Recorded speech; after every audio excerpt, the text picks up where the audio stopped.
Hello, everyone, and welcome to the 411 Ground and Pound MMA podcast. We are your weekly look into the wide, wacky, wonderful world of mixed martial arts. My name is Robert Winfree, and as always, thank you very much for joining. It's deeply appreciated. All right, on the agenda this evening, last night, as I record this, at least last night, UFC on ESPN plus 89. What a cursed card. Oy, we're going to talk about it. Then we have to preview UFC 295. That poor card. That took a hit. That took a hit last. I talked about it a couple of weeks ago when John Jones tore his pec and fell out of that fight with Stipe Miocic. Took a hit. Um, Seems to be okay on the recovery, but losing Jones versus Stipe was a hit. There's really not any two ways around that. Then a little bit of news. So yeah, there's been some news. There's some news. We will talk about it.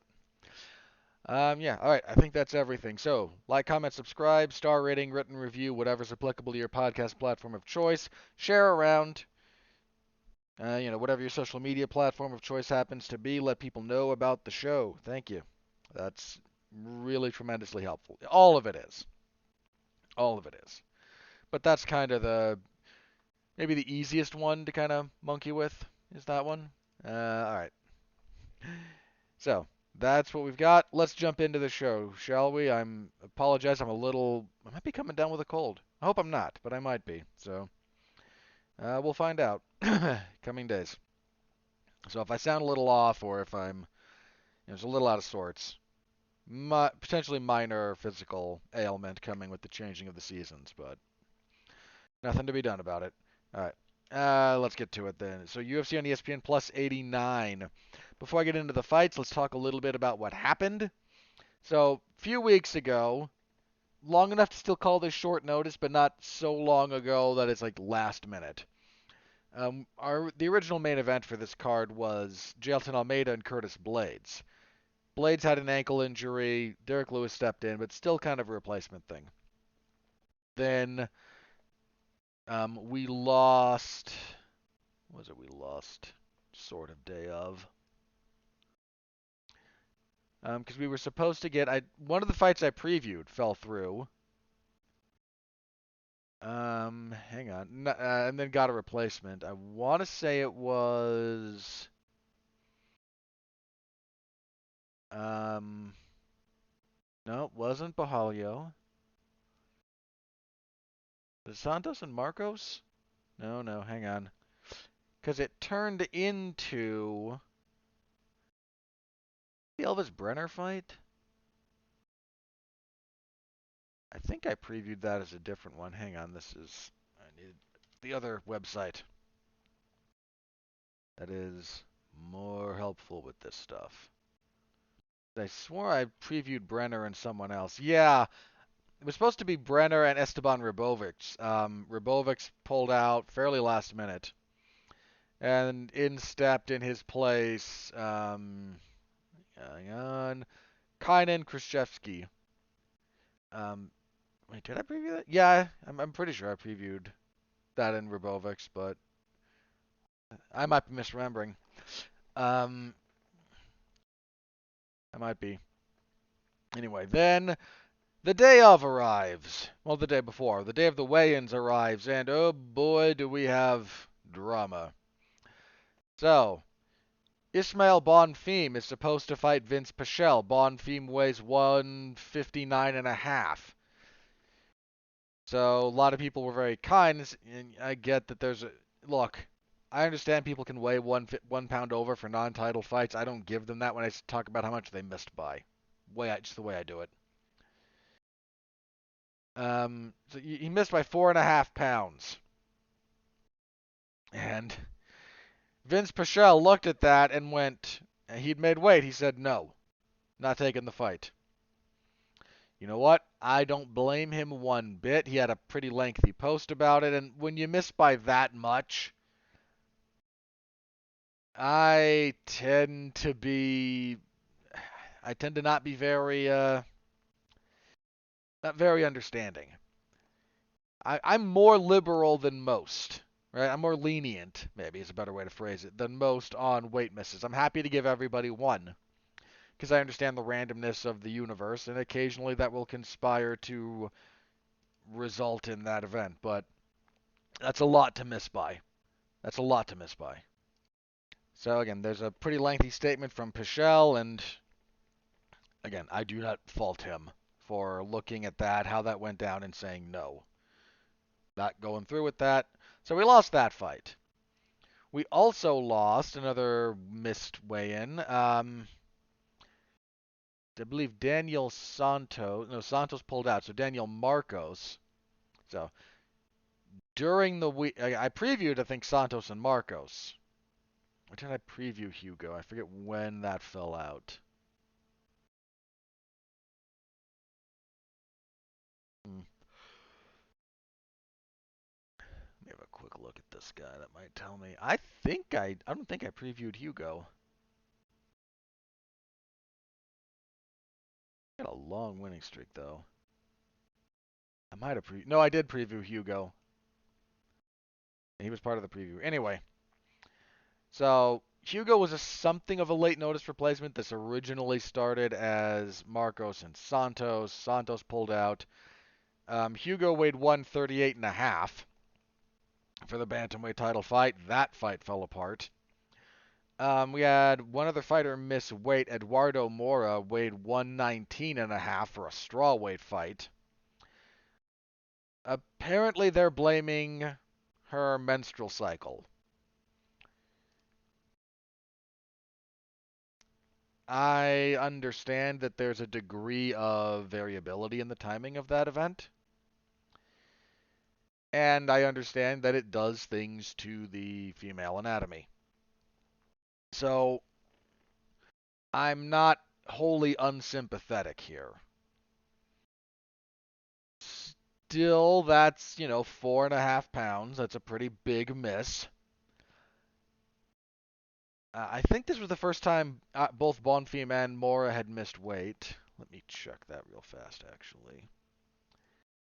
Um, Pretty sure. It is for Bonfim. And Mora, I don't think, has had enough fights for me to really think she had a problem with this. So it doesn't looks like the first time she's had an issue, and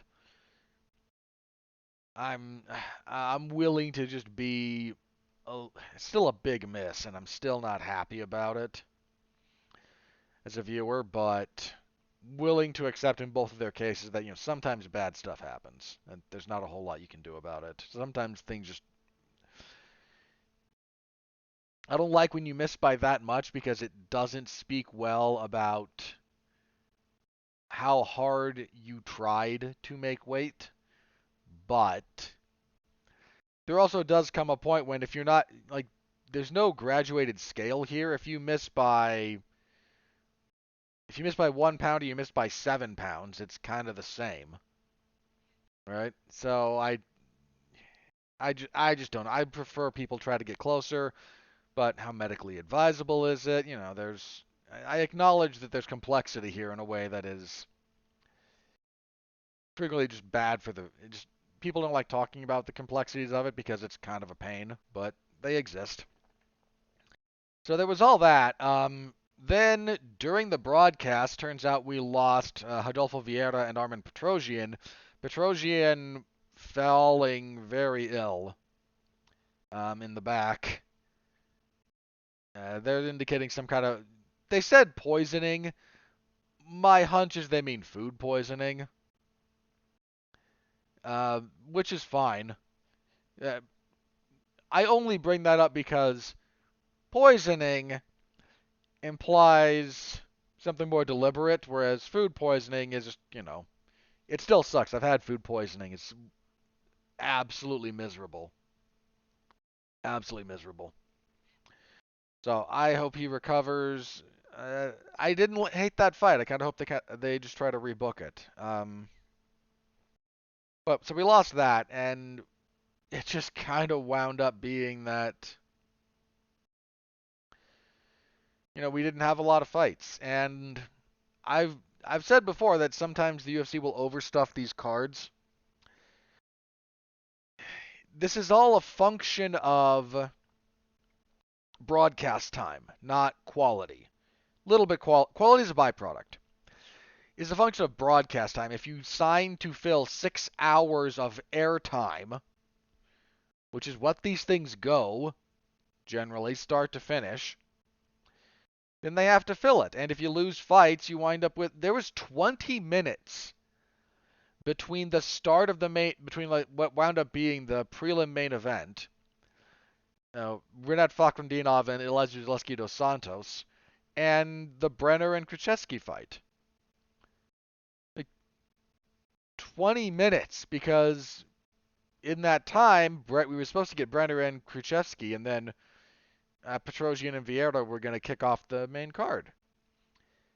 And they just threw it around with some video packages, and they let Dean Thomas and Dan Hellie talk. It was, man, I wish so many other things I could have done with my life for 20 minutes. So ultimately, we got what? Hang on. 3, 4, 6, 7, 8. Yeah, only a 10 fight main card. A 10 fight main card would have been really nice if this thing was like 4.5 hours instead of 6. That's a bit. That might, hang on. Main event 5 rounds. Okay, 5. Like you lose 3 fights. Yeah, cutting somewhere between an hour to an hour and a half off of the 6 hour normal runtime is kind of justified there. Anyway, that's it. Just kind of was what it was in that respect. And I had mentioned beforehand that there was some stuff on this card worth looking forward to. That there was some stuff here that was like, yeah, you know what? The main event is potentially relevant, which is true in the heavyweight division. And you pick and choose down the line. You got some stuff in here that's not bad. Then we lost a couple of the fights I was looking forward to. Bonfim and Pichel I was looking forward to. What's the other one? I actually was kind of looking forward to Vieira and Petrosian, so we lost the 2 fights that I was looking forward to. Um, and then some of these fights, man. Some of these fights. Oy. But before we move on to I don't want to be here forever. You know how long I'm here already. But before moving on, I wanted to kind of throw a few things around here.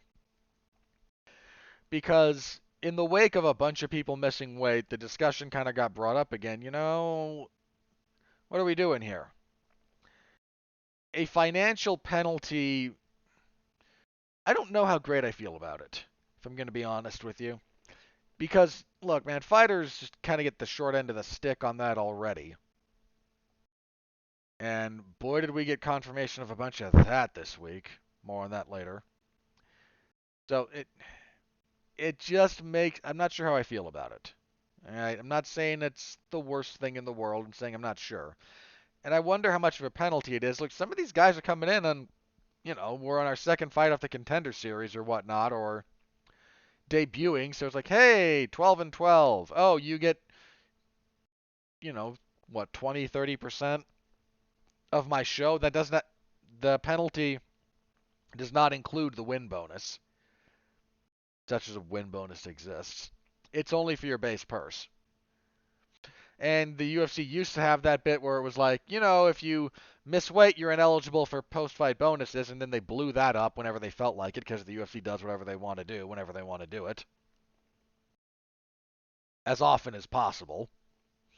Should clarify that. They do whatever they want to do when they want to do it, as often as they can feasibly get away with it. Maybe the best way to phrase that.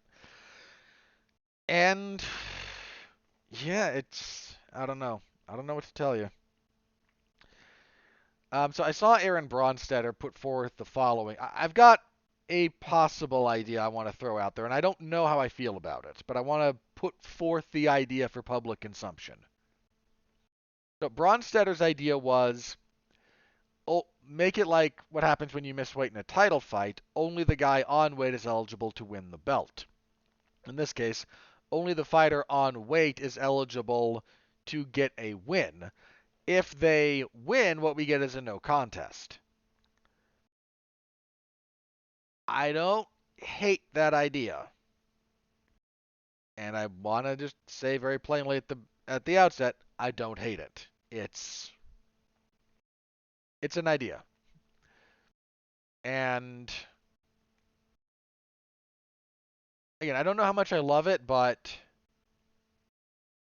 it's something that I might like to see tried. So the other thing so my idea, such as you want to give this credence, that I'm kind of kicking this around in my head. If you fail to make weight, it cuts. This might be abusable, which is one of the reasons I'm not sure about it. But failure to make weight removes one fight from your contract. So if you've got a 4-fight deal and you miss weight on your first fight, congratulations, you've got 2 left instead of 3. You have the one that happens, so that's one that would take you to 3. You lose 1 fight off your contract. Now again, this might be abusable by people just desperate to get out of their deals. So there would need to be some refining there. And I'm okay with you saying, like, you know, this ain't perfect. I'm still kind of hashing it out in my head. But just straight up penalizing fighters a percentage of their purse, then penalizing the guys for not taking the other side of that fight. Dude, Pichel is going to deal with a mountain of crap for this. We saw what happened with Wonderboy when he said no. Pichel is probably going to deal with a mountain of crap. There's a decent chance that Marcos will. And because that show, quote unquote, show money, that's not, again, that's vernacular. It's not contract language. Contract language for this is you have your bout purse, which is awarded on completion of the fight. And then if you win, they give you a bonus. That's the contract language. Because if it was show, you'd have to define what show means.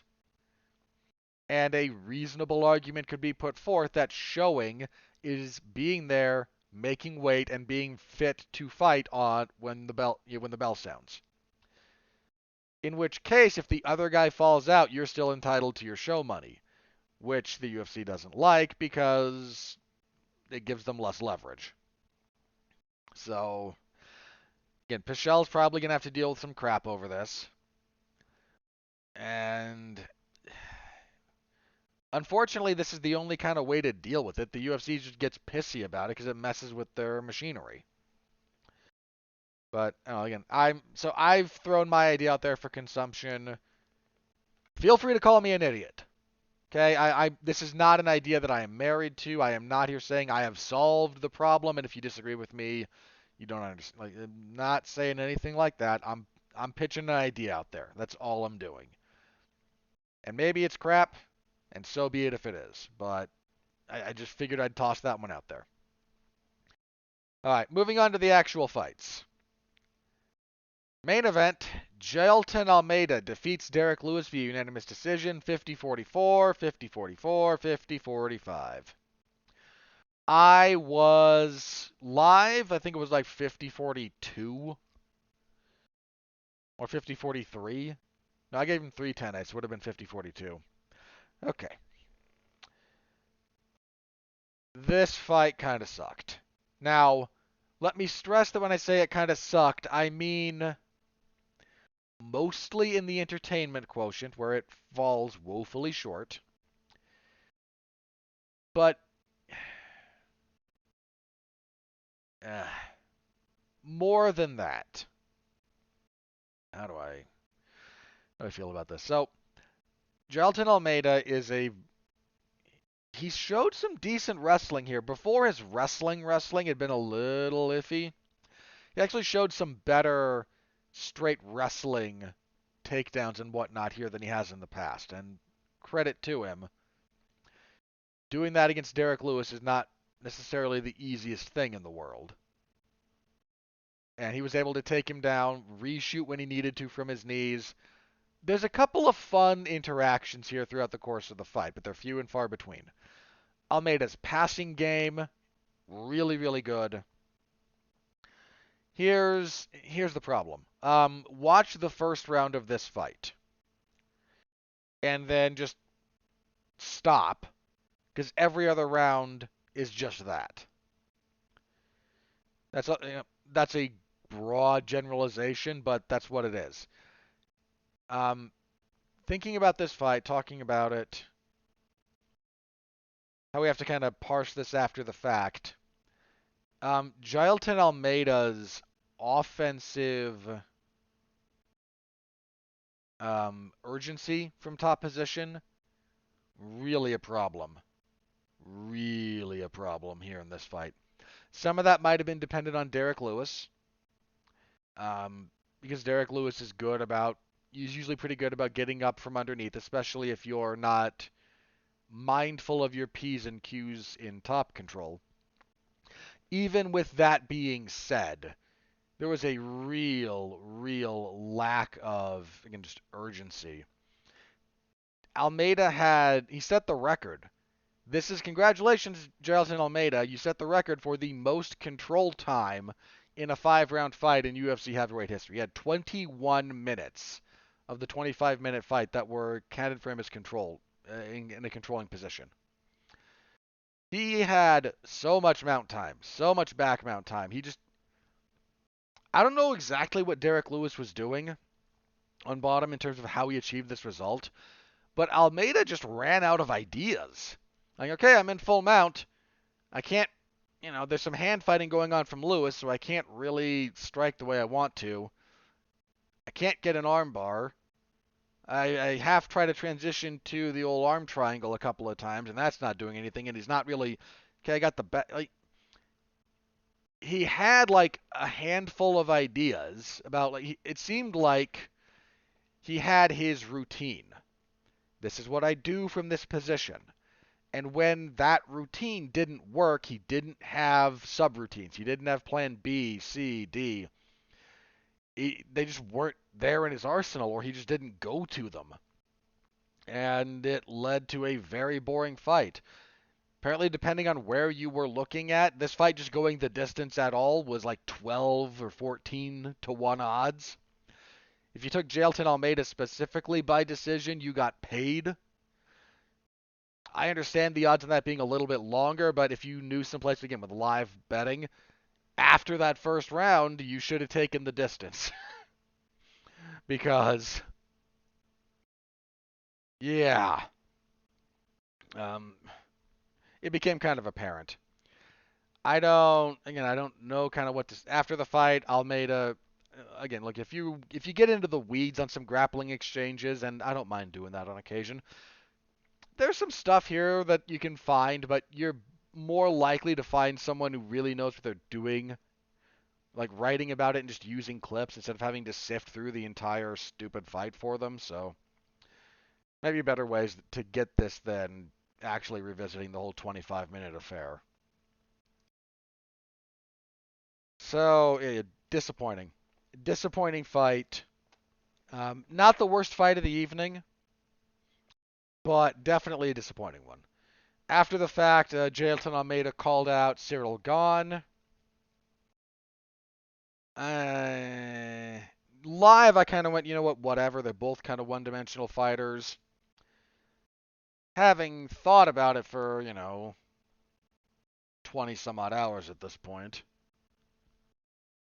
I'm more inclined to think they should just remake the Curtis Blades fight. It's not that, I don't know what the timetable is for Blades' return. He suffered an ankle injury, and that's why that fight fell apart. But if he's on a reasonable timetable to return, and Almeida didn't like suffer any damage in this either, so he might want to just stay busier. But um, I'd rather see the Blades fight remade. I'd rather see that test for Almeida at this point than what Cyril Gane represents. Just my opinion on it. As for Derek Lewis, he's just Derek Lewis. He is who he is at this point. He does what he does at this point. Whatever. I mentioned, well, I should mention again, this was the UFC's return to Sao Paulo. First time since 2019, and that poor city has a trend of bad main events. Because this one was not good. Not the worst fight of the night. That's another heavyweight fight on this card. We'll get to it, I promise. But a letdown and not a very good fight.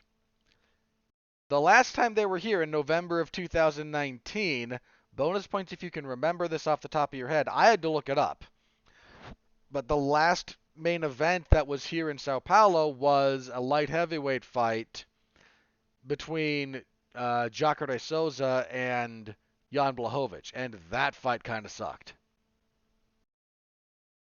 So Sao Paulo had to wait 4 years and got another really underwhelming main event that went the distance. I don't know. Nothing to be done about it, but that's where we are. Co-main event. I did not pick this one right, but I did call some of this. So Nicholas Dalby defeats Gabriel Bonfim via TKO knees and punches, 4:33 of the second. So I said here last week, go back and re-listen if you think I'm lying. I picked Bonfim. I am not out here saying that I did the thing, right? I didn't pick the upset. I picked Bonfim. But I did get a look at the odds related to this one. And when this fight started, Dalby was plus 4 something. I want to say 425, but don't quote me. Doesn't matter. 4-1, give or take. I said last week, that's asking for trouble. And if you do the value bet thingy, and you don't mind losing, but that kind of plus money on Dalby, I thought was, for those who gamble, don't take my gambling advice, please. Certainly not exclusively. Very rarely do I see value in some respects when it comes to this, but plus 400 for Nicholas Dalby against Gabriel Bonfim. That seemed wider than necessary and like they were asking for trouble. Lo and behold, we get a pretty crazy first round. This was your fight of the night, wasn't it? Which I didn't agree with, by the way. Yeah, this was fight of the night. Didn't agree with this being fight of the night, but certainly don't hate it. I gave Sorry, this is Gabriel. Yeah, I said Gabriel, not Ismail. Ismail, I fell out. First round I gave to Bonfim, but you saw Dalby do what Dalby does. He pushes a crazy pace. He's pretty technical. So these two, they were both lighting each other up. Both guys got hit. Both guys got messed up. Bonfim got a takedown at one point. Pretty good top control. Again, enough to win the round, but not at a sustainable clip. And Dalby comes out second round, same thing. Just pushing forward relentlessly. Stops a takedown, and he just melts Bonfim. Just a barrage of elbows and knees and clinch strikes and pace and sticking him all against the fence and hurting him at different points, and finally just drops him with knees and then pounds him out on the ground. Not gonna break my arm, pat myself on the back here, but only to say again, I did not pick it. I didn't pick Dalby, but occasionally I can spot when some of these things are out of whack. 4-1 underdog on Dalby, that was way out of whack for this fight. So, good win for Dalby. I saw some people doing both Bonfim brothers have been fraud checked. That's a bit much.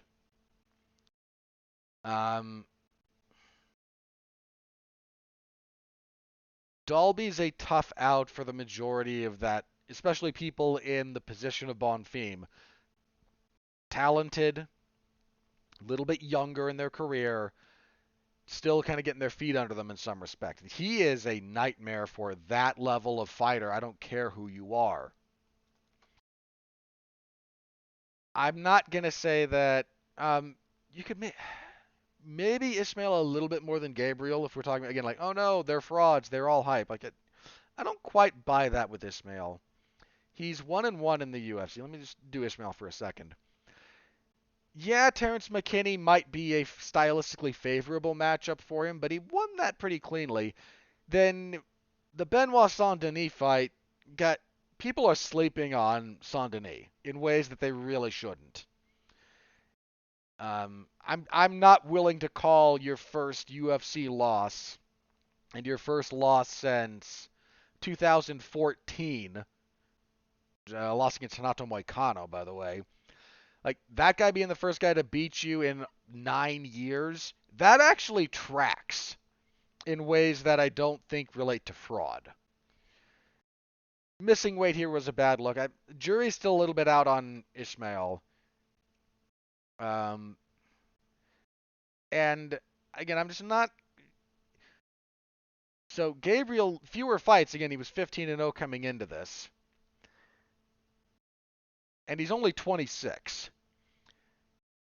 Guys, the number of great fighters who have this kind of loss on their resume, that I'm doing really good. I'm borderline burning through the competition. I get to the UFC. I even make a good impression.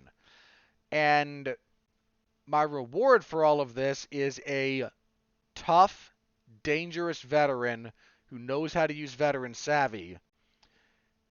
Like, that was almost the story of. Dude, Khabib is very close to having that loss. His second UFC fight. People don't remember this necessarily. Khabib Nurmagomedov's second UFC fight was against a roadblock in that division named Gleison Tibau, who I had a real soft spot for as a fighter. And this is the one fight in Khabib's career that people who really have a discerning eye look at and go, he maybe should have lost that fight. He was officially it was 30-27 across the boards, which I don't agree with.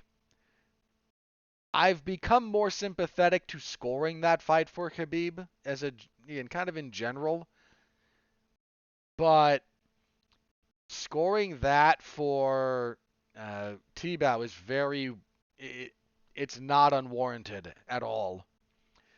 So one of the all-time greats, where exactly he fits in that discussion, I leave up to your individual discretion. But he almost had this same kind of loss. Guys who go on to have great careers frequently have that first stumbling block, especially if they get to the UFC undefeated, against someone almost exactly like Dalby and what Dalby represents as a challenge. I'm not going to hold this against Bonfim. He fought well in the first round. This is just kind of what Dalby does to people. Next couple of fights are going to be more informative. So I'm not willing to sign off on fraud checked here yet. This was a step up to a tough opponent, and a lot of guys who go on to do great things have this kind of loss on their resume. So, still a loss. Good win for Dalby.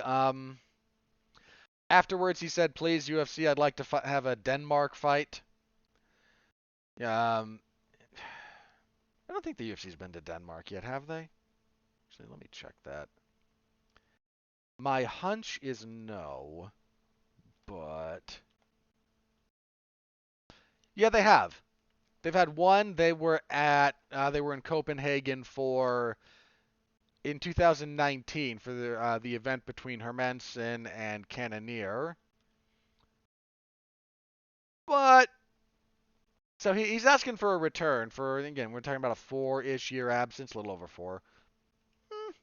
Might be not the worst idea in the world. But good win for Dalby. And if you were smart enough to, again, see the value in the odds on him, I commend you for your payout. The worst fight of the evening, Rodrigo Nascimento defeats Dontel Mays via unanimous decision, 229-28, 130-27. This fight sucked. This was every crappy heavyweight fight you've ever seen. All I'm going to do is say boo. Boo earns to this fight. Middleweight, another fight that this wasn't a great fight either. Caio Borralho defeated Abus Magomedov via unanimous decision, 130-27 to 29-28. I was 29-28, I seem to recall. Um, Magomedov's cardio is just a problem. That guy faded badly in the third round. And let me turn some of my critical eye to Mr. Borralho, who I still think has a lot of, like, there's still a lot of good there. Most of his really good work is done on the ground. And he chose, I don't know if he was purely unable. I think he only shot a couple of takedowns all fight. This fight never hit the ground. And it turns out on the feet, he's relatively pedestrian. So we got 15 minutes of him just being a slightly more active, slightly better striker than Abus, and I was more underwhelmed than I expected to be, but I also have to admit, at this point in the event, I was pretty burned out. I was, um, we were actually coming off a decent enough stretch of a couple of fights, but the pacing had kind of burned me a little bit, so yeah, not the most auspicious showing for Borralho and Magomedov. I don't know what we're doing here. I don't know what we're doing here. I mentioned already this fight, but kicking off the main card at a catch weight of 165 pounds because Krzyzewski took this fight on short notice. Elvis Brenner knocks out Kainan Krzyzewski with a wicked left hand. Just face plants him. Really a thing of beauty. Absolute thing of beauty. Nice finish from Brenner. Brenner's getting slept on a little bit. He persevered through a tough fight with Guram Kutateladze, got cut up, and then came back to win it. Might have to pay attention to that guy. This was a really nice knockout. What I thought should have been your fight of the night. Next up on so that was the main card. Prelims, Rinat Fakhretdinov and Elijah Zaleski dos Santos fought to a majority draw.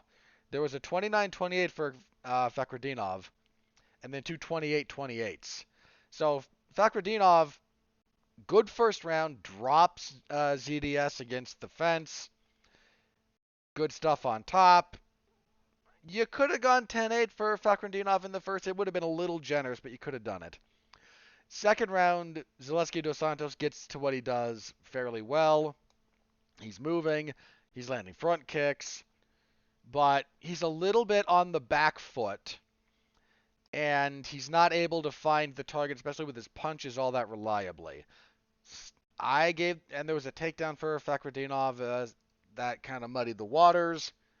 I still gave the second to Fakhretdinov, but Zaleski dos Santos started to kind of get going a little bit. Third round, at one point, Fakhretdinov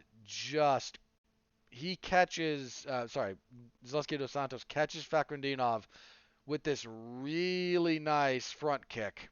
Right to the body, right timing, right positioning, folds him up, gets on top, starts landing strikes. You could have stopped this at one point, and it would not have been. I don't think it would have been wholly unwarranted. Just put it like that. I'm not sure I completely. There might have been some protests in certain circles, and I don't think those would have been wholly unwarranted, but um, the ref called for action at one point, and Fakhretdinov, he wound up getting back to his feet, fought on, but giving him 10-8 for Zaleski dos Santos in the third, completely warranted. No issues whatsoever with this being a majority draw. This was a darn good fight, good back and forth. Just, again, really good stuff from everybody involved. So, Hats off to both guys. Don't know what you do with each of them next, but you could do a few different things. I actually wouldn't hate a rematch, to be candid, but I still think pretty highly of Fekretinov. This did showcase a few things he might have to work on. Um, his striking, he's got power. It does need a little bit of variety, a little bit of polish. He started throwing a lot of the same thing once.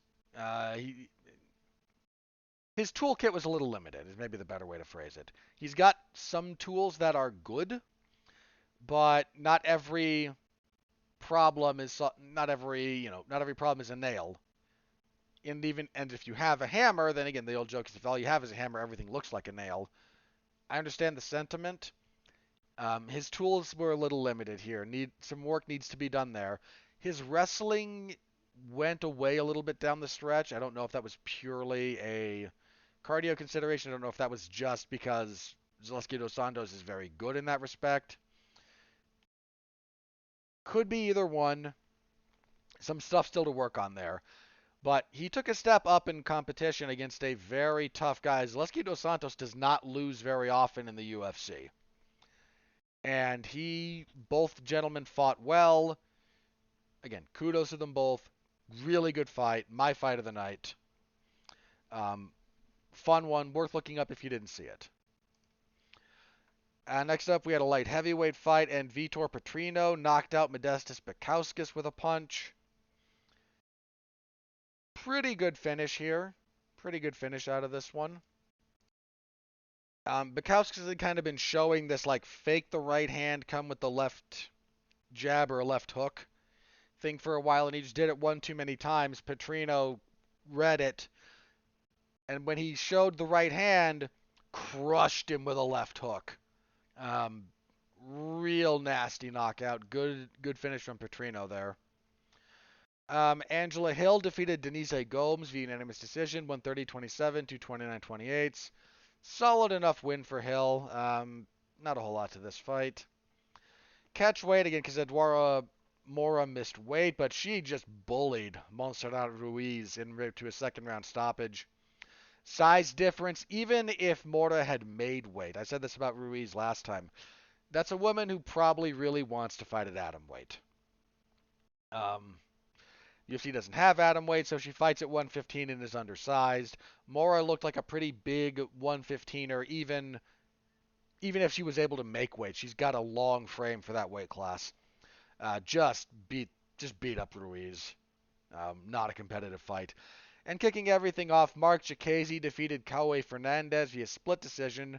There was a 29-28 either way and a 30-27 for Jacasey. I think it was 30-27 Jacasey. Jacasey did not wear the knee sleeve, so I kind of thought, wait, is he actually gonna wrestle? Because he normally has to wear those for that. Different wrestling, but yes. Fernandes had a decent enough first half to the first round, but once Jacasey was able to get a clinch, get him close, just out-wrestled him. I can see the argument for Fernandes because Jacasey didn't do a whole lot on top in different places, but ultimately Jacasey won. Not much of a fight, if we're being honest. And yeah, that was it. Poor card. Again, I felt bad for this card. Not poor in quality, but like, man, I feel bad for you. Serious hurdles that it just wasn't able to overcome when the rubber met the road. Mentioned already, but some of your bonuses. Fight of the night went to Dalby and Bonfim. I would have gone Fakrendinov and Dos Santos, but I'm me. Performances went to Elvis Brenner and Vitor Petrino. That tracks. If the UFC again is kind of back on their, well, if you miss weight, we don't bonus you thing, then Mora would have been disqualified. If you disqualify Mora, then Petrino and Brenner are the only other finishes in addition to Dalby, who got his bonus for fight of the night. So that's it. Full report in the MMA Zone of 411mania.com per usual. So stop by, give it a read. Always appreciated. All right, moving on up. So UFC on ESPN, UFC 295. I can talk. Is this Saturday, November 11th, from Madison Square Garden, where they are charging $1,000 for the nosebleed section, or at least they were when they had John Jones in the main event. Um, I talked about it before, but Jones had the pec tear. I think this was the same injury that Cody Rhodes had in terms of like the tendon coming off the bone. He says we're looking at like 8 months. That's about what it was for Cody. Probably about what it will be for John. And Stipe, depending on who you believe, either turned down the fight with Pavlovich or was not offered. I tend to believe Stipe in that instance, so there's that. New main event was the old co-main event for the vacant light heavyweight title, which is cursed. Yuri Prochazka, former champion, and Alex Pereira, former middleweight champion. I don't know what to expect out of this fight, but it will be crazy. Um, Prochazka won the belt in that the most entertaining light heavyweight title fight the UFC has ever produced. His title win over Glover Teixeira. Hands down. Wild fight. Absolutely wild fight.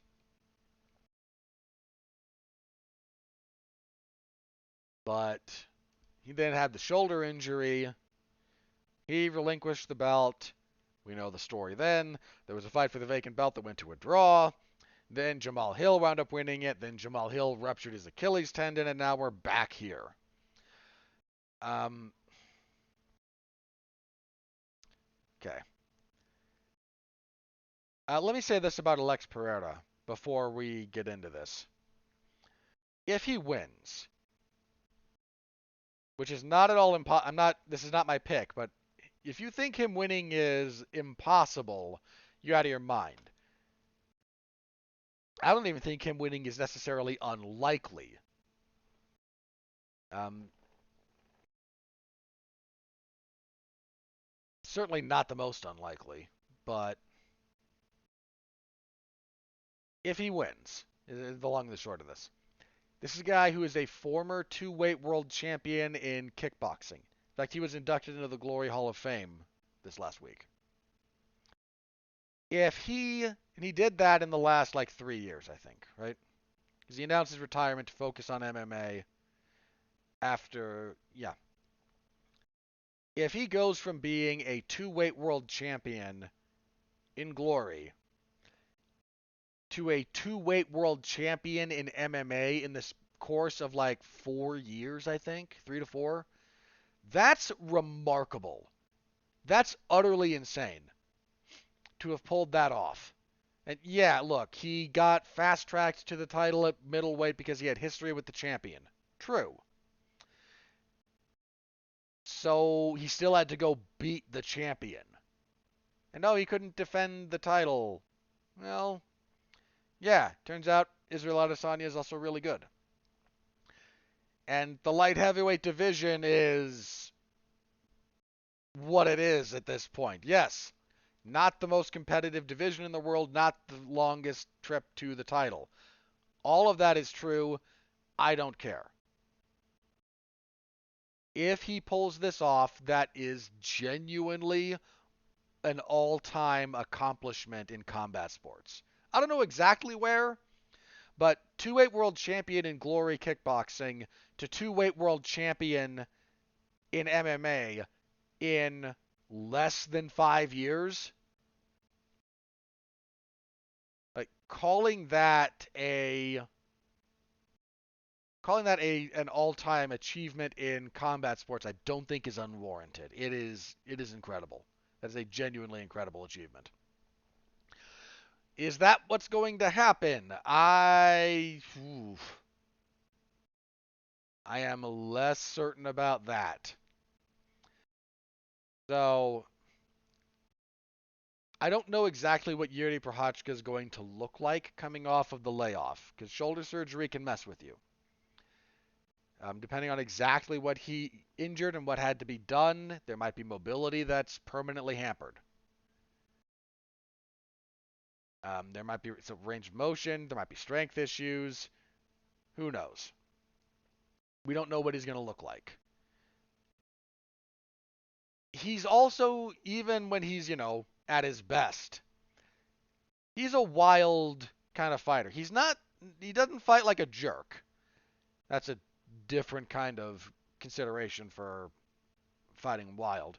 But he's a little wild in his fighting, and not necessarily in the bad way, but he's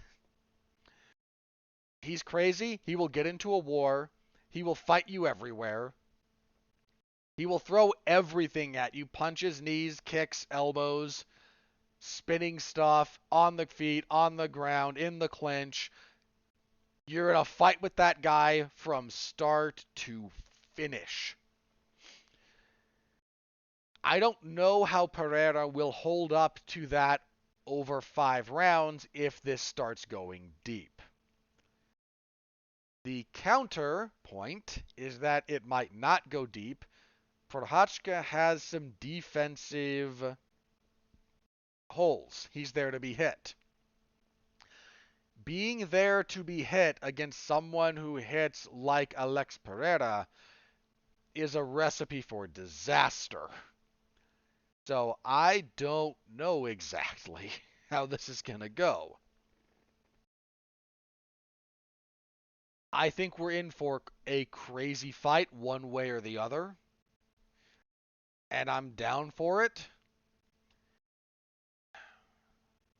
I am not going to be surprised by either man winning, um, because they're both really good.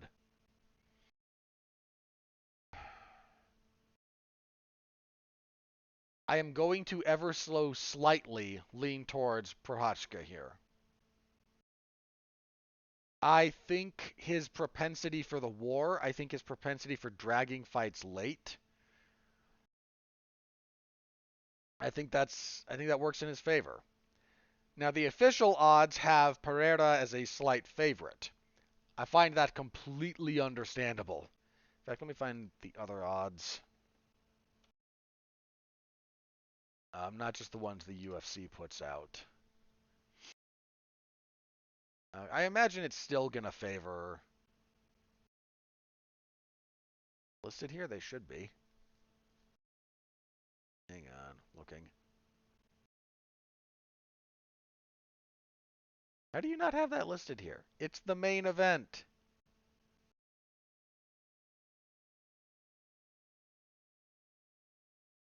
Check this. This might be easier.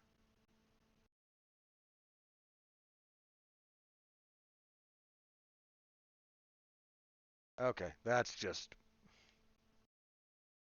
weird. It's not listed here. So all I have is the UFC one again. Odds makers leaning towards Pereira. I get it. I absolutely get it. I'm still gonna pick for Hotchka. Might be very wrong, and again, the injury and the layoff, like, there's reasons to go with Pereira here. I don't think it's crazy. And I don't think favoring him, I think he's like minus 155 to plus 135. That seems about right. It doesn't mean I'm not going to pick the upset.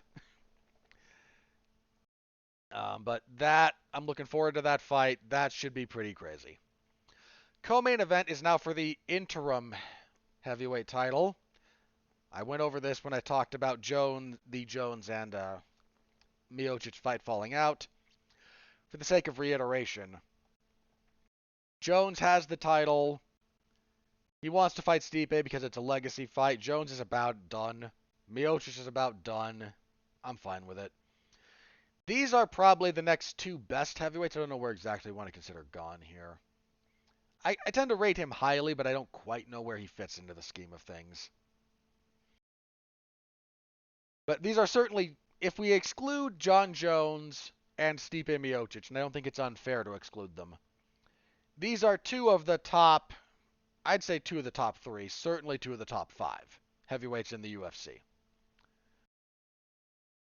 And this is going to be the real belt. Assuming John Jones and Stipe Miocic fight on a reasonable timetable, call it 8-9 months from now, ish. When I've said this before, I tend to think Jones wins that, and then I tend to think he retires. I think Stipe retires, and I think whoever has this belt gets promoted to full champion. I'm okay with it.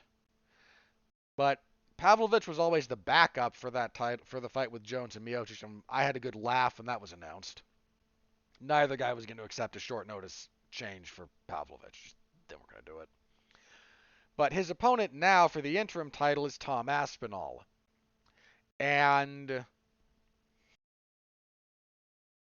this is a good fight. The short notice, about 2 weeks for Aspinall, is a problem. On a full camp, I would pick Aspinall over Pavlovich. Not by a whole lot, but that's where I would lean. Without the full camp for Tom Aspinall, I'm leaning Pavlovich just a little bit here. This is still not an easy fight. Aspinall is very good.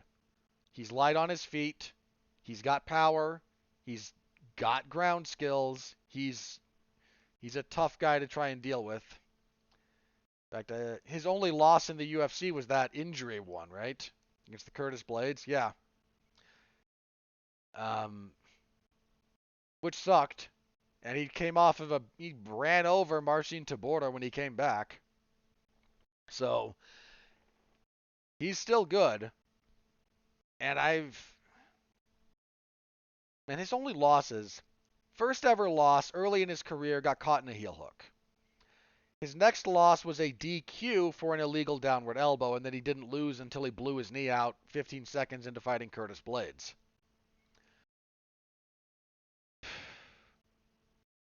Picking against him that's iffy, man. I don't feel great about it. And full camp, yeah, I would favor Aspinall over the majority of that division, actually. He's he is very, very good. He is very good. But on short notice, Pavlovich has only lost once. That was his UFC debut when he fought Alistair Overeem. It's a big ask. And he has just been putting people in the ground since then. All finishes, all in the first round.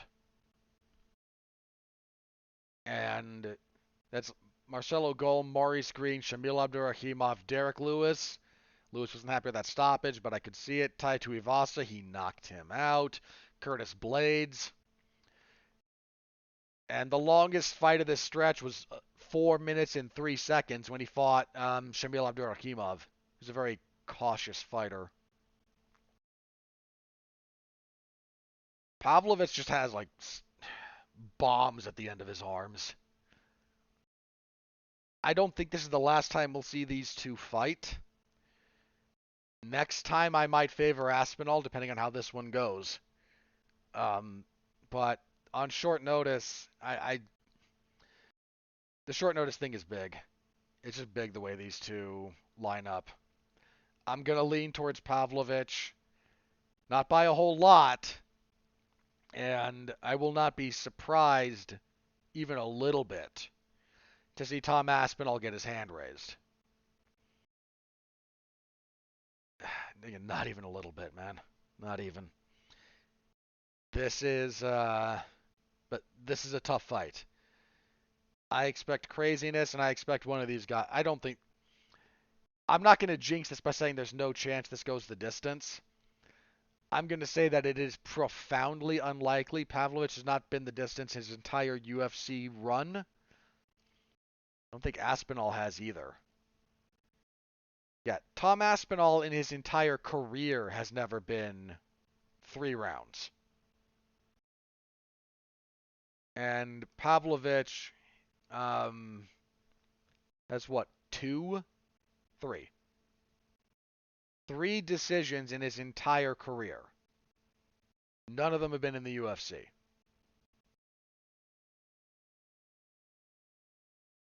I'm just saying the under prop bet on this is going to be favored very heavily and for good reason.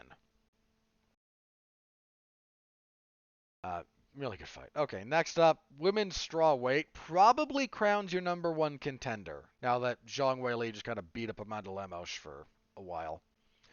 Mackenzie Dern and Jessica Andrade. I've kind of been after a rematch between Andrade and Zhang for a while. Unfortunately, Andrade at this point is a little bit over the hill. She's only 32, but Important but here. 36 total fights and has been in the UFC since 2013.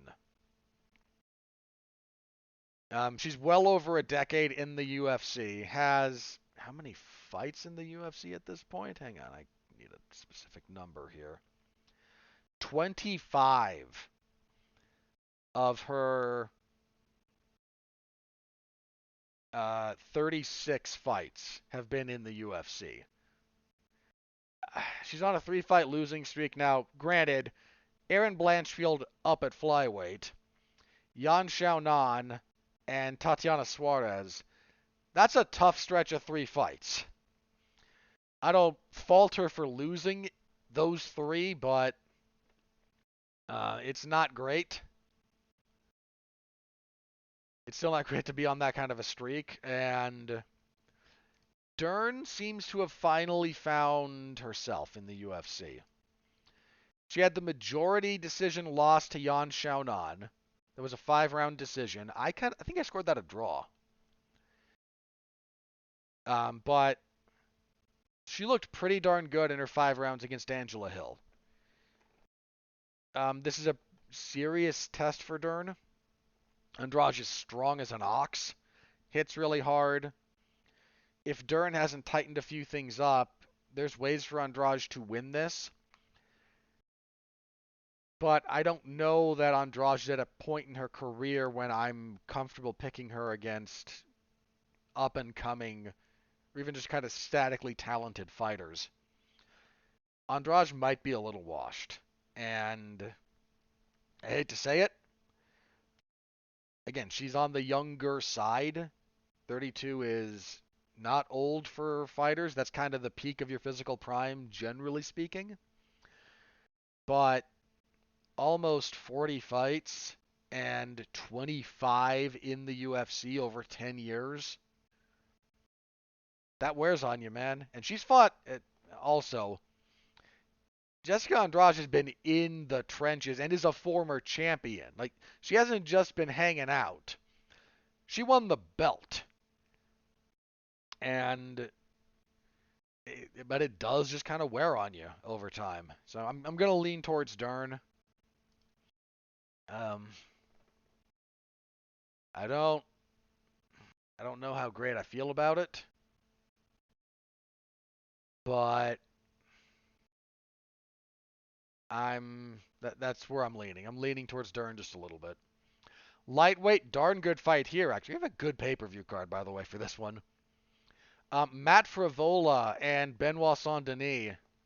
I talked about Saint-Denis a little bit ago.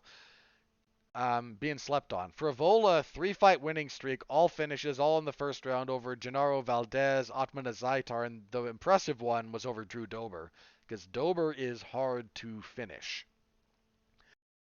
Saint-Denis only lost once up at welterweight. He fought Elijah Zaleski dos Santos on short notice, because he's a maniac, and went the distance with him too. Never lost at lightweight, 4 in a row, all finishes. Nicholas Stolze, Gabriel Miranda, Ishmael Bonfim. He was not supposed to win that fight. And then Thiago Moises. This is going to be crazy for as long as it lasts. I'm kind of coming around to Benoit Saint-Denis. I think I'm going to pick him here. Yeah, I'm okay picking Saint-Denis. But I expect some fireworks here. This is a fireworks fight. And kicking everything off at featherweight, Diego Lopez and Pat Sabatini. Sabatini had a rough fight with Demon Jackson. He rebounded okay against Lucas Almeida. Lopez might be a bad matchup for him, man. Sabatini is mostly a wrestler, top position grappler. Lopez is a very good jiu-jitsu player. He lost his UFC debut on short notice, but Lopez rebounded pretty well his last fight when he beat Gavin Tucker in the first round with a triangle. Yeah, he fought Movsar Evloev on short notice and gave him a pretty darn good fight. He's good. I'm actually gonna pick. I'm gonna go with Lopez here. I think he's a tough think Sabatini will make this tough, but I think there's a stylistic component here that is pretty rough for Sabatini to overcome. Can the underdog again? I'm not the brightest guy, but we'll see. So that's your main card. That's a solid pay-per-view main card. It's not as losing Jones and Miocic is going to hurt your box office no matter what. That's just reality. But bang for your buck on paper, you got two title fights. Well, one title, one interim title fight. But they both feature two of the best guys in the respective divisions. Frivola and Saint Denis is going to be pretty crazy. You know, that's a solid pay-per-view for your money. All right, on the prelims, flyweight Steve Erceg and Alessandro Costa. Here. Um, okay, what is the bout order here? Yeah, this is next. Okay. Sorry, it's a little bit all over the place depending on where you look. Erceg, what? Lost his 1-0 in the UFC. Beat David Dvorak in his UFC debut, actually, that's nothing to sneeze at. Alessandro Costa, 13-3, 1-1 in the UFC. Lost to Amir Albazi. Beat Jimmy Flick. That was a pretty brutal finish. I think I'm gonna lean towards Costa here. I have odds on this one. I have odds on anything here. Most of the odds seem to be favoring Erceg. I'm okay leaning towards Costa, but slightly. Erceg's pretty good. We have another strawweight fight, Tabitha Ricci and Lupi Godinez. I think I'm okay picking Ricci here. Ricci has never lost at strawweight. Her flyweight debut was somewhat short notice up against Manon Fior. That's a tough ask. Won her last four. Lupi's fun, but up and down. Won her last three, though. I don't know, that feels a little bit like a Ricci pick to me, though. Odds are with Godinez. Boy, I might be very wrong on this one. I'm favoring the dogs. It's another one that I don't feel strongly about. And I'm not said won't be I don't feel strongly, so either girl is perfectly capable of winning that fight. Lightweight Nazim Sadikov and Vyacheslav Borshev. Good old Slava clause there. This is a good fight. Borshev has been a little bit up and down in the UFC. Came in early, which I don't like to see. He's 7-3 overall, 2-2 in the UFC. Lost to Mark Jacasey and Mike Davis, then beat Mahashate. He needed that one. Anyway, he's fighting Nazim Sadikov, as mentioned, who is an Azerbaijani fighter, 9-1. 2-0 in the UFC. Sadikov wins over Evan Elder and Terrence McKinney. Circle this one on your cards, by the way. I am okay saying this one should be pretty good, and I have no problem leaning towards Sadikov. Borshev, one of those cautionary tales, I think, about getting into the UFC too early. He's got potential, but there's a lot of stuff that needs to be kind of sorted out there. So I'm with Sadikov. But good fight. Not sure if Mateusz Rembeshki will be on this card. He was supposed to fight Nurullo Aliyev. Aliyev had some kind of an injury. I would be okay. Are they going to pick Rembeshki against that particular Aliyev? Hang on, I wish to double check that. Because Aliyev 1-0 beat Rafael Alves. Undefeated. I might have favored Rembeshki there. Rembeshki 18-1, 2-0 in the UFC. Long winning streak. What, 15 fights, something like that? Yeah, I would have hit. That's a good fight, for the record. Rembeshki and Aliyev is a good fight. I would have favored Rembeshki. Perfectly okay picking him in the dark. If they find someone on short notice, perfectly okay picking him. Do we have a replacement? I don't think we have one. Yeah. It's still listed. Yeah, we don't have a replacement yet. No problem with Rembeshki in the dark. Let's see. Next up, early prelims. Jared Gordon and Mark Madsen. That's a pretty good fight. Jared Gordon coming off the no contest with Bobby Green after they banged heads. Unfortunate, he wasn't doing great in that fight before that, but still unfortunate. They had a decent fight going. Madsen, I believe, is coming off his first UFC loss, first ever loss when he lost to Grant Dawson about a year ago, actually. Dawson missed weight, which complicates the matter, but about a year off. He have an injury? No, just not that's listed at least. Okay. Um, Gordon can be out wrestled, but Madsen has cardio issues and Gordon doesn't. I imagine Madsen will have a lot of success or some success early and fade down the stretch. I'm gonna go with Gordon. Um, Odds makers agree with me. Sorry, I gotta stop doing that. It makes me feel weird. Bantamweight, John Castaneda and Kyung Ho Kong. Mr. Perfect. Did he change his name? He might have. Not changed his next name. He came back from his military service a little bit ago. 2-fight winning streak over Danal Batgari and then Christian Quinones. Um, John Castaneda. Little bit up and down in the UFC. 2-3. Excuse me, 3-2. Lost to Nathaniel Wood and Daniel Santos. Beat Murin Gafurov his last time out. It's a pretty good little fight. I don't know what to think about Kong. Um, he's good, but how old is he? He's 36. Castaneda's only 31. I'm gonna go with Castaneda there. The age plays. The age plays. Flyweights Joshua Van and Kevin Borjas. Borjas? Where are you from, sir? Assuming that will help. Peru. So Borjas. Okay, I believe that's how that goes.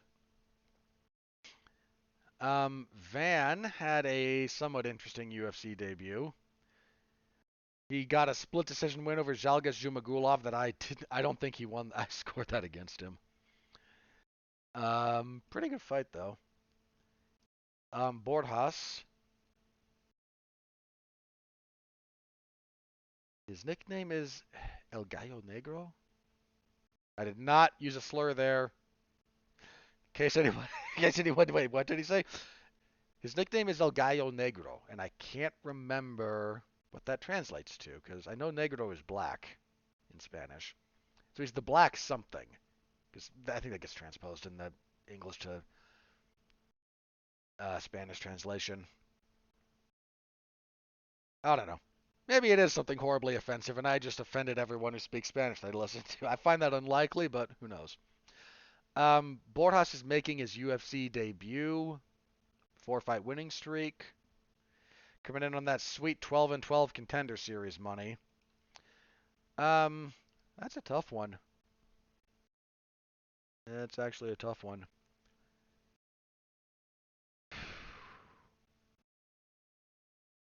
Odds on this one are favoring Van at the tune of about 2-1. That might be a bit. I don't know.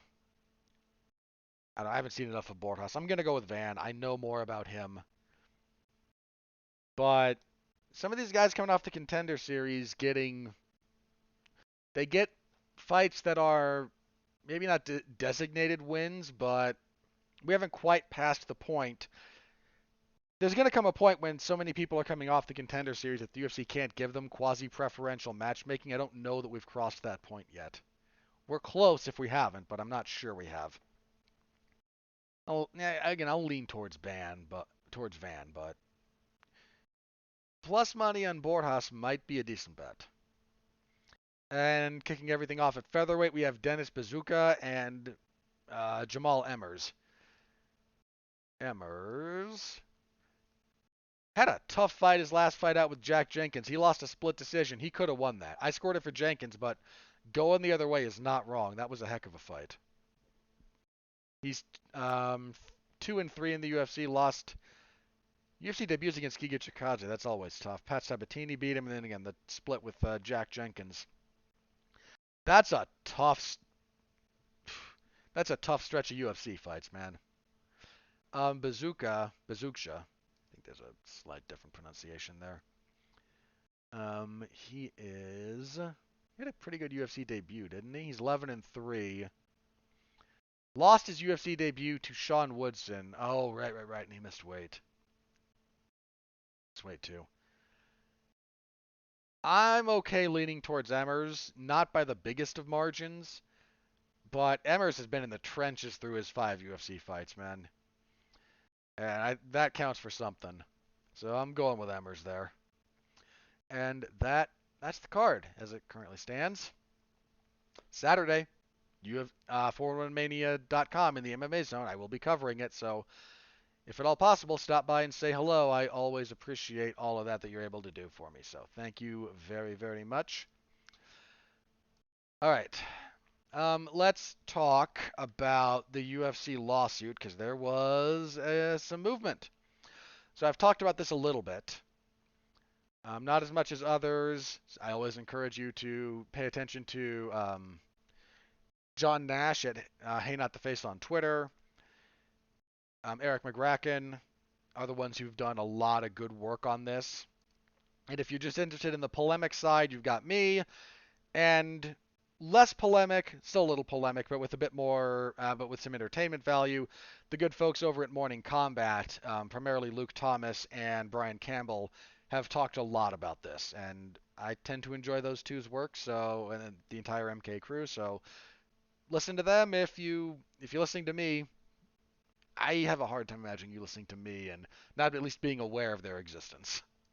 But the UFC, this relates to the lawsuit, the Kung Lee versus Zuffa lawsuit, which covers like December of 10 to July of 16, 17, something like that.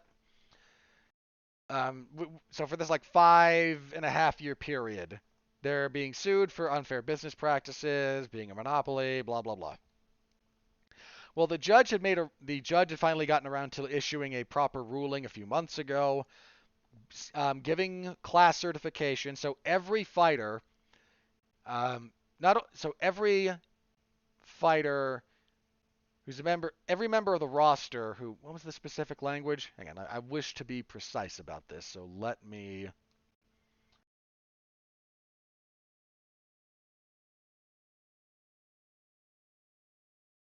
find this specifically. Okay, here it is. Found the specific language. This is a class certification because class action, that's where class action comes from.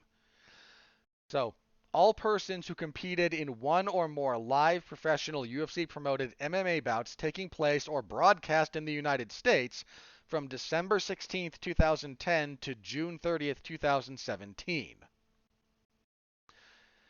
The bout excludes all persons who are not residents or citizens of the United States unless the UFC paid such persons for competing in a bout fought in the United States. There will be members of the roster, current or past, who do not qualify. There will be some people who are not U.S. citizens who did not fight on U.S. soil. And that would exclude them from this. But Connor qualifies, no U.S. citizenship, but was paid by the UFC to fight in the United States for darn sure. So this covers a lot of people. I forget the exact number. But anyone who fought for the UFC at least once during that time period is now part of this. Fighters can opt out of this. The way class certification works, I apologize if you heard me talk about this before. I'll be brief, I promise. Anyone who qualifies is automatically considered part of this unless they specifically opt out. To the best of all available knowledge, No one has opted out of this. Frankly, you'd be stupid to opt out. If nothing comes of it, nothing comes of it. And you can just say, I didn't get around to filing the paperwork. There's any number of ways to play off not opting out. But if you do opt out, and there is a rule, I'll get to this in a second, and there is a ruling, you are no longer entitled to part of the ruling. So no one's going to opt out of this. I don't care how much of a UFC homer they were when they were with them, or are still with them, or how much water they've carried for them after they got cut. There's a few people that come to mind. No one's going to opt out of this. Hey, look, man. Chael Sonnen's been, I don't call out specific fighters all that, or personalities all that often. I don't find it useful. And I'm not a big name. I'm not a big brand. I don't need the headache that tends to come with that. But I'm just going to point out that Chael Sonnen has made a lot of noise about, he's carrying some water for the UFC. He is eligible for this. He is part of this class. Haven't heard him opting out yet. Just throwing that out there. But we had movement on this. So after the judge made that ruling, Zuffa filed an appeal, which they're entitled to do. So they appealed this, and there were a few things they were appealing. But the point there was the only place they could appeal was the Ninth Circuit. This is the Circuit Appellate Court in the United States judicial system is the level that exists right below the Supreme Court. They can't appeal this to the Supreme Court. You can appeal, like, there's certain things you can appeal that high. This would not be one of them. And I bring that up because the Ninth Circuit read the petition and refused to hear it. They just rejected it. I said this is the most likely outcome when it comes to dealing with the appellate courts. I'm not a lawyer. I know several. I have kind of a fascination with the law. I might be missing a few steps here. I don't consider this legal advice, please, for the love of all that's holy. But dealing with appellate courts, they can agree. It kind of breaks down into three categories if you appeal to them. They can agree to hear arguments, which is, again, we will hear you. There'll be a hearing. You'll present your case and your briefs, and the other guys will do that, and we'll hear it, and we'll make a new ruling. They can do that. They can issue essentially a summary ruling, which is, this is wrong, this screwed up, do X, Y, and Z. That's rarer, but it can happen. Frequently, you get that like after more official. That you rarely get that on just your filing of appeal. But it does happen where the appellate court will order, judge did again X wrong, redo this, fix this, whatever. They can't. So those are the two ones. The third one and the most likely one is they don't want to hear from you. There's two subcategories of this. One is they kind of issue an opinion, which is why we're not hearing you.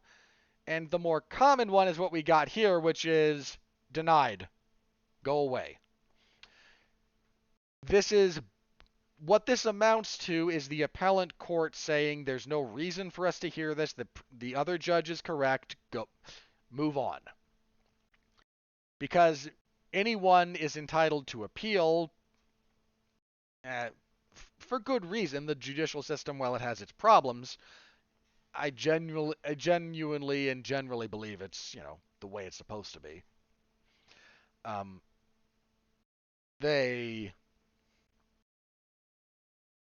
Again, not perfect. Not perfect at all, but there's a lot of good architecture that gets bogged down in specificity and scheduling and, well, the nuance of the law.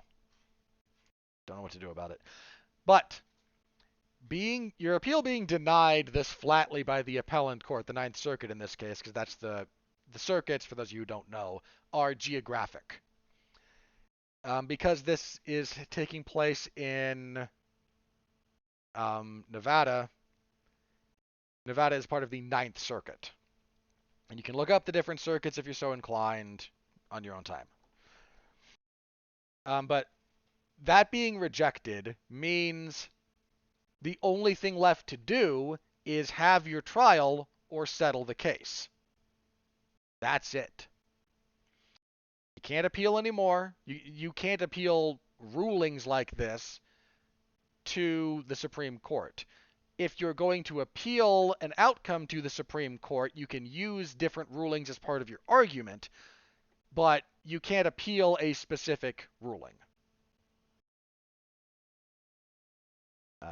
Such as it is. So this is a big deal for the MMA landscape. Huge. The judge had set the relevant judge had set a trial date for April. It's April or March. Forgive me, I can't remember which one, but one of those two. And if you've read the language that the judge used in some of his previous rulings, at the moment he's not leaning favorably towards Zuffa and the UFC. It's Zuffa in particular, but I'm going to say the UFC for the sake of conversation here. So that's a problem for them. And I don't know. It's still unclear whether this will be a jury trial or a bench trial. Frequently, in fact, I think when I say the majority, I mean just over 50% of the time, antitrust stuff like this is done bench trial, not jury trial. I don't know, again, I don't know that that's been decided in this instance yet. But keep in mind, if part of the argument or part of the hope is for either party, but for the sake of, I'm going to use the UFC, not because I think this is their big hope or that I'm saying anything negatively about them. This is just for the sake of argument and for the sake of conversation. If part of the UFC's hope is if we can get 12 people who are kind of stupid, and I don't mean to insult jurors, but the jury selection process is a process for a reason, and people get selected, again, for very specific reasons. But if part of the hope is we can present arguments that will look good to a jury and kind of, lose them in the sauce a little bit as far as legalese that may not work on a judge. If that's part of your hope, and it turns out no, it's a bench trial, you're arguing to the judge, that changes things. The same could be true, by the way, for so I'll make the case for this if in good faith here. The same could be true for the plaintiffs. If part of what they want to do is get up there and point out, look at all the money the UFC makes, look at how little the fighters make, boy doesn't this seem unfair. That it appeals to emotion. They kind of argue this is jury nullification, which is weird because that term actually has a few different uses that are not always the same thing. But if part of what part of your strategy is we can appeal to the innate sense of fairness that people have, and we can point out how greedy the UFC is now that we've got access to their books and payouts and whatnot, and this isn't how this should be done. And instead, you have to argue that to the judge. You go about it differently, and again, you might still get nothing. This is one of the things about trials. They're kind of all or nothing. Very rare you just get a middle ground. Most lawsuits like this, when you get to this point, have the odds of settling go up dramatically. Because if we go through with some of this, the judge could make some rulings that would be very bad for the UFC, not just monetarily. One, they might just throw a giant number at them and say, okay, UFC, you have to pay X. And X would be divided up amongst all of the class, which is why the specifics become important. And that could be a lot of money, if depending on how the judge feels about unfair business practices. For that period of time, again, we're talking how much money did the UFC generate over that 6-year period? It's a little less than that. How much money did they generate? If the judge decides the fighters are entitled to half of revenue from that period of time, we can find out exactly what that is, and suddenly, that could be $1 billion, straight up. That could be $1 billion and change ruling just in that singular payment. It could get worse if the judge, because of how some of his rulings have gone, he's said that fighters are qualified for injunctive relief, which means the judge can issue a temporary injunction that would change the UFC's business practices. If the judge says UFC contracts cannot, under any circumstances, be longer than 2.5 years, that's it.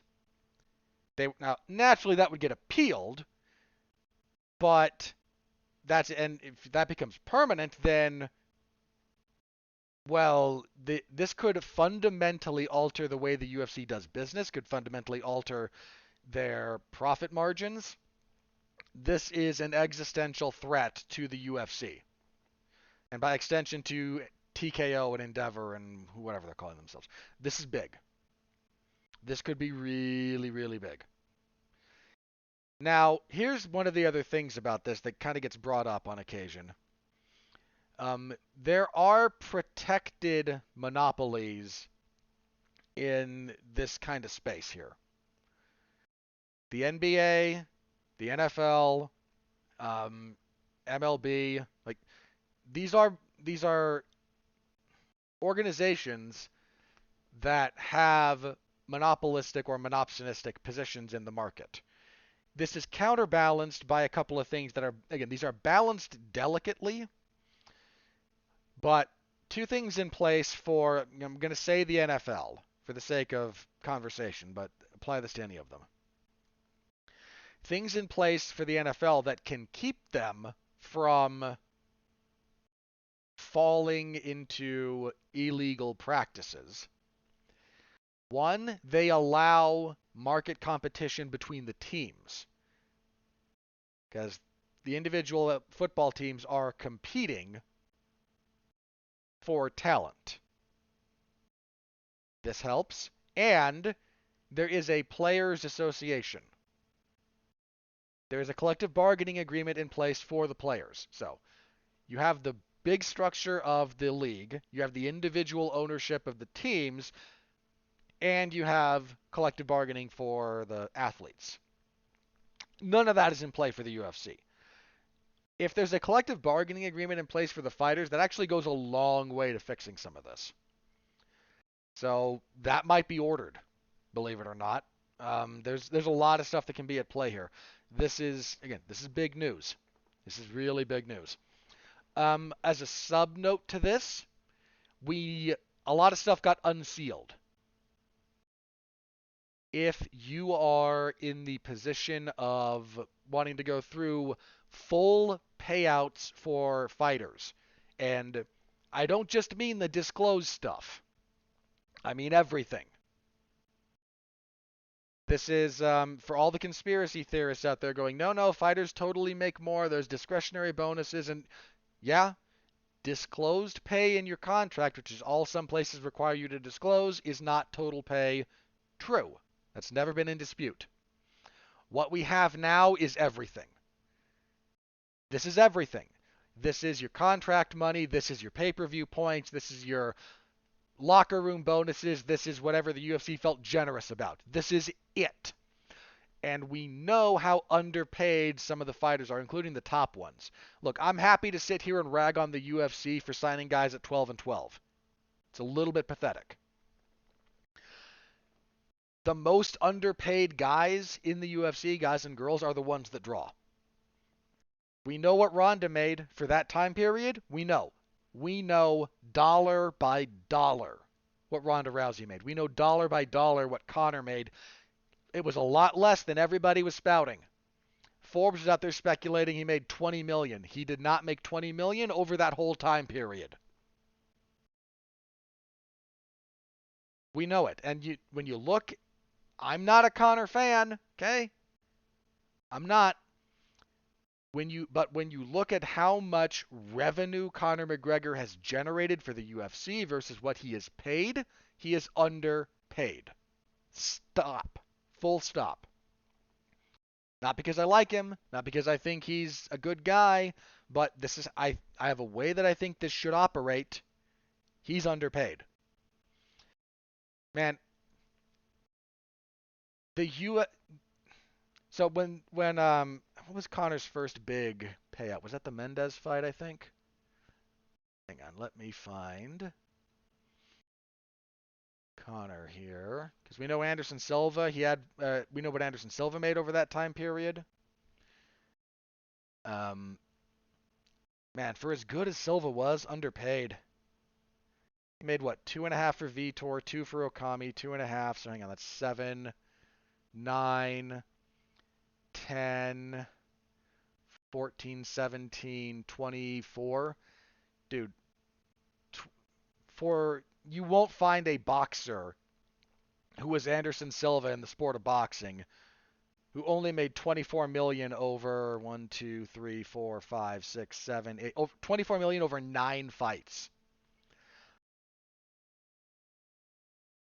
That would be a scandal in the world of boxing. If you had the best pound for pound fighter in the world over this period of time, don't care who you think it is. Let's say, for the sake of argument, I'm going to say Vasily Lomachenko. He's not right now, but I'm going to use him as an example. If that guy was being paid what Anderson Silva was paid, would be a scandal. But we know GSPs. We know Brock's. Where's Conor? Yeah, Conor. Okay. So Conor made, including a discretionary bonus, he made 3.2 million, 3.28. Let's call it 3.2 for the Chad Mendez fight. It was UFC. Which one? Hang on. Because that was at a time when I think they still reported certain numbers. So I am going to find out exactly. This was. Hang on. Conor. Chad Mendez. UFC 189.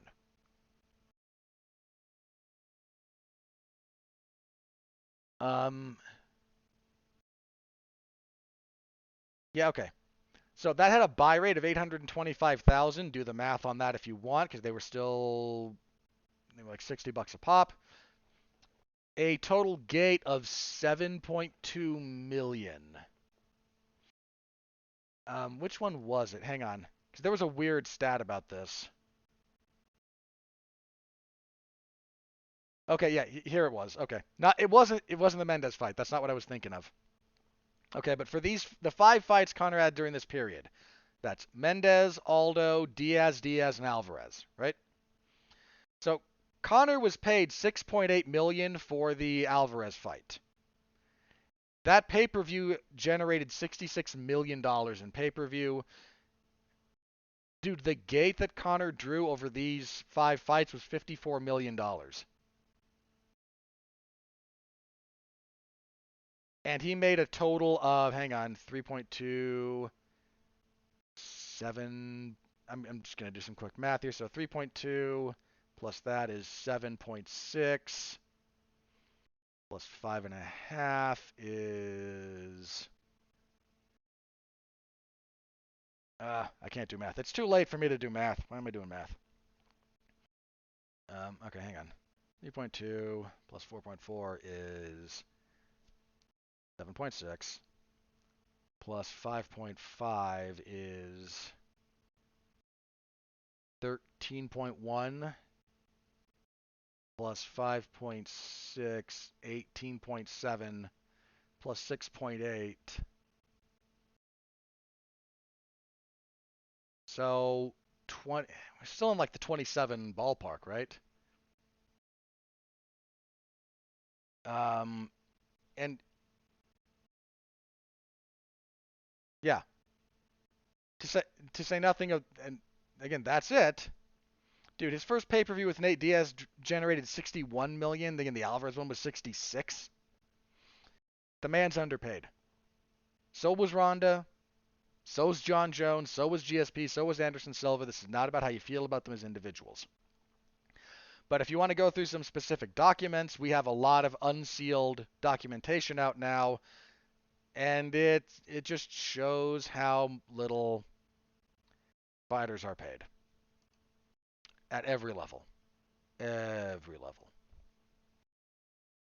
So we'll keep an update on the lawsuit as that moves forward. Again, trial set to start currently first quarter of 2024, so we'll see. All right, last note I have here, then we'll check Twitter. But the UFC has another potential state they're going to blackball. So Georgia approved one championship's rule set. One championship has gone to a few different states and said, you know, we'd like you to sanction our rules because they're different from the unified rules. The one rule set includes they allow knees to the head of a downed opponent and 12 to 6 elbows. I have said this for a while now. I've come around on this point. The rule set for one is better. That is the superior rule set. We need to move over to it. Everybody. Better rule set. But Georgia looked at it and said, okay, we'll allow it. They've got an event sanctioned there. The UFC is probably not happy. They were pissed at Colorado when Colorado sanctioned one. Georgia's doing it now too. So don't expect the UFC to go to Georgia anytime soon because they're still blackballing Colorado, and we'll just have to see how that goes. But something to pay attention to. The rule set is breaking up a little bit. Not quite as oppressive as it used to be.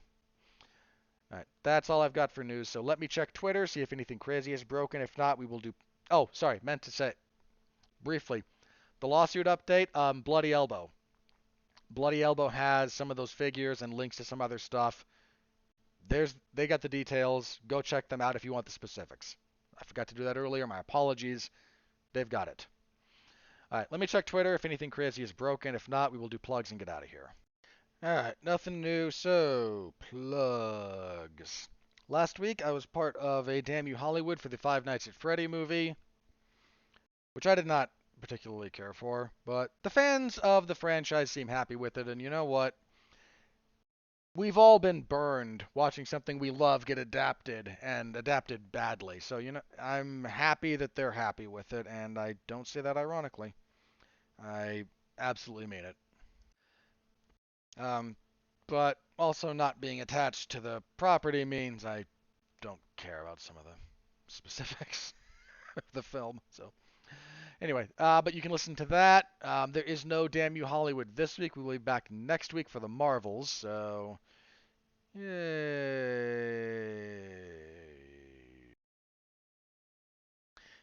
If it wasn't considered a war crime, or certainly a violation of human rights, I have a song I might sing about this. But you don't need to hear me sing. It's not pretty. It's not pretty.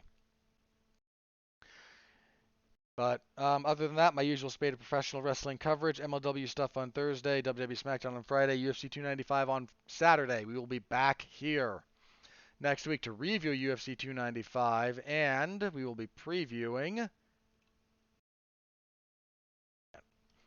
UFC on ESPN Plus 90. Back at the Apex. Woo. What do we got there? Got to be something. Allen and Craig in the main event. Yeah, that could be worse. Gotta be something here. Oh man. Okay, hang on. I must find something. Chase Hooper and Jordan Levitt might be weird. I don't care about Amanda Hebus. I don't care that much about Johnny Parsons and Uros Medic. Jonathan Pierce and Joe Anderson Brito. Is that really what I'm hanging my hat on? I think it is. I do not feel good about that. I do not feel good about that. Mulligan Johnson. Christian Leroy Duncan, he had a rough outing last time. Yeah, this is not a good card. This is not a good card on paper. So let's really hope it over delivers, and we'll give a full preview of it next week. So come back for that. Thank you as always. All right, I'm out. Till next time, stay safe out there. Thank you again for everything you do listening to this show, and continue to be well, be safe, and behave.